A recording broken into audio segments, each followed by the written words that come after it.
You may have heard it's national election season, and the more partisan things get, why, the more partisan they get. So the Office of Special Counsel is on high alert for reports of possible violations of the Hatch Act against office campaigning.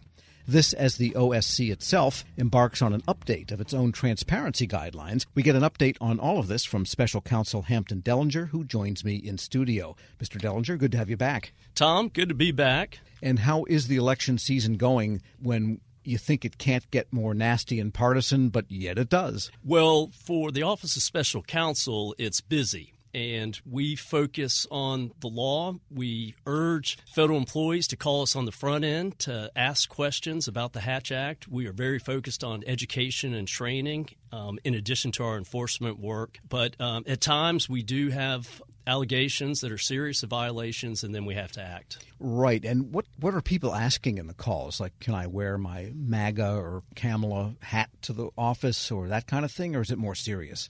It is that and more. And the answer to the question is no.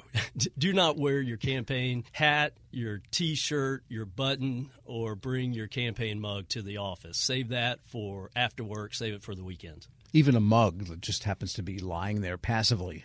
Probably not a good idea. Well, our focus is what Congress says in the Hatch Act, and I've gone back and read the legislative history for the Hatch Act, and Congress, members of Congress, were very focused on buttons, hats, pins, and indeed mugs. So there are a lot of things you can use to have your cup of coffee or tea.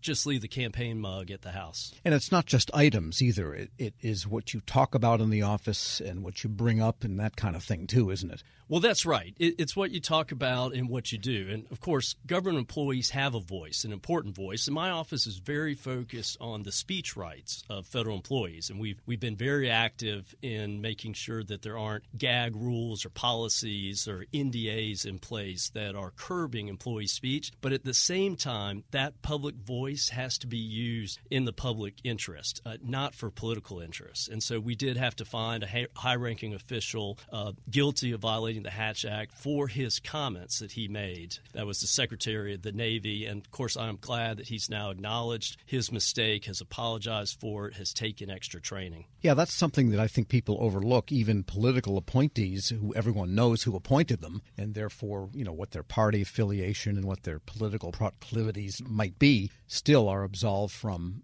that official platform of espousing a political view or urging someone to vote for the person that appointed me. That's right. There's a way to do it the right way. If you decide you're going to engage in partisan politics, then you do it off the clock. You do it in your personal capacity. You make sure that is clear to your audience. But when you're going to do it on the clock, taxpayer-supported trips, in your official capacity, that's where there are real constraints on your political speech, and that's the law. And so our job is just to enforce the law as written.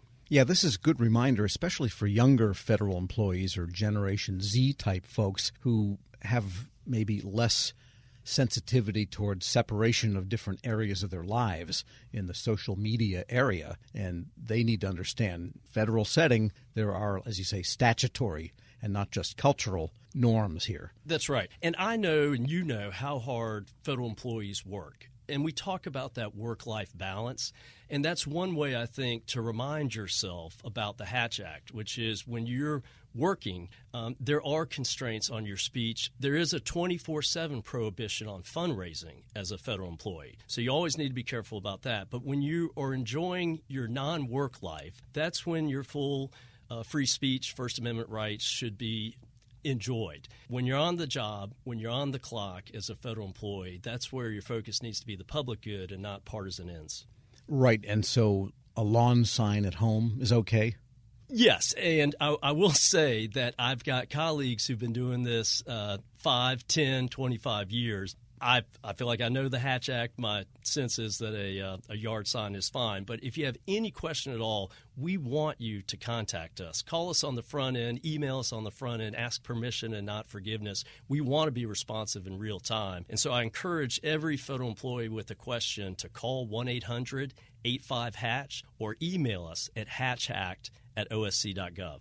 All right. We'll make sure that's listed when we post this interview online as well. We're speaking with Hampton Dellinger. He is the special counsel at the Office of Special Counsel. And you've also launched a gambit, which I guess will really take flight after the next fiscal year coming, on transparency and accountability of OSC itself. What are you planning? Well, there's two parts of it. One, absolutely, I want OSC operations to be more visible, more transparent, more understood, so the public knows what we're doing and why we're doing it. But, Tom, the other piece of it is I am looking for transparency from the agencies that we interact with. So in addition to enforcing the Hatch Act, we have a couple other major responsibilities. One is when we get a report of wrongdoing by a whistleblower, we can ask the agency to initiate an investigation into that allegation. Retaliation, that type of thing. Yeah, and we want to make sure we're very focused. It's really the heart of what we do is making sure that the whistleblowers are not retaliated against. And we will go into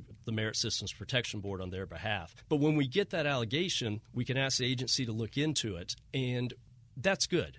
But what happens is Congress says the agency should report back to my office in 60 days. It's taking on average 2 years to have a report that we initiate be closed. I see many cases where it's 3 and 4 years. And so what I'm proposing, and I'm eager for feedback at transparency@osc.gov. Anyone can tell me what they think. I would like to put up a summary of the allegation, and I only start this process when I have found, per the statute, that there's a substantial likelihood of wrongdoing. And I take that very seriously. And we don't start investigations lightly. So, but in those instances, I think after the 60 days elapses, and if the agency still needs more time, we should be able to, with the whistleblower's permission, put up a summary of the allegation. So the public knows what I know and what the agency's looking into.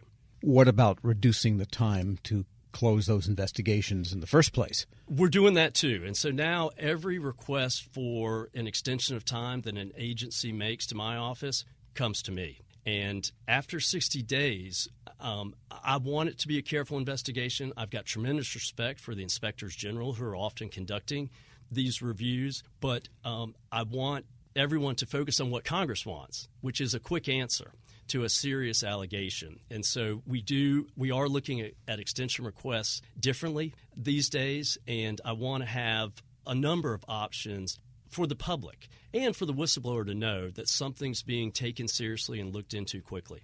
And like the Merit Systems Protection Board, you don't have thousands and thousands of staffers or a phalanx of administrative judges and this kind of thing to deal with this. Maybe review how small OSC really is. We are tiny, and I can say that coming from the Justice Department with 115,000 employees. And lots of lawyers. That's right. And the Office of Special Counsel, we have 130 full-time employees. We're an independent agency, so that includes budget, HR, security, as well as our investigators. So we recognize the constraints that every agency has, but I'm just not comfortable with, in cases of a serious allegation, there not being anything public-facing, not just for 60 days, but for 6 months and at times 2, 3, and 4 years. And what is the pace of inbound requests for looking into allegations of whistleblower retaliation?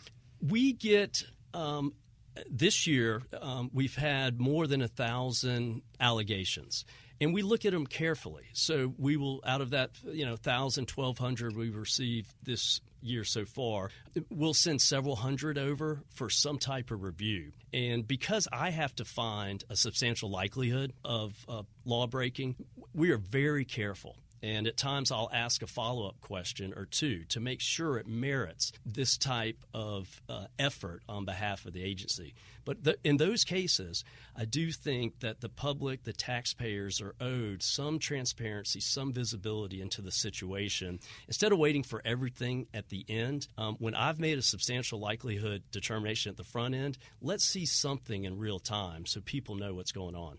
And just a quick question, because not everyone on earth is totally virtuous, and there are sometimes people that are dealt with because